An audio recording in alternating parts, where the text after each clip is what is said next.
কোৱা মহাকাশলৈ যোৱা প্ৰথম প্ৰাণীটো হৈছে কুকুৰ হয়নে হয় নাম আছিল লাইকা হেতু হয়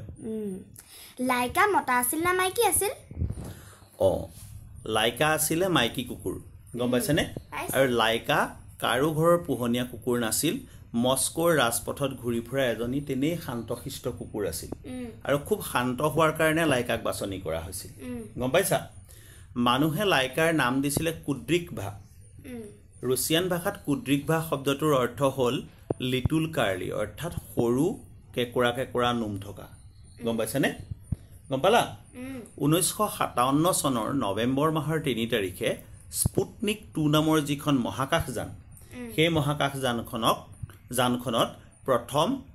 লাইকাক পঠোৱা হৈছিল গম পাইছেনে কিন্তু দুৰ্ভাগ্যবশতঃ সেই মহাকাশযানখন পৃথিৱীলৈ ঘূৰি অহাকৈ ডিজাইনেই কৰা হোৱা নাছিল গতিকে লাইকাৰ সেই মহাকাশতে মৃত্যু হয়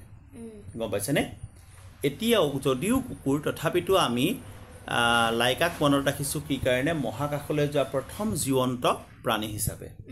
ঠিক আছে এই কথাকেইটা তুমি মনত ৰাখিবা লাইকা আছিল এজনী মাইকী কুকুৰ আৰু লাইকাৰ কোনো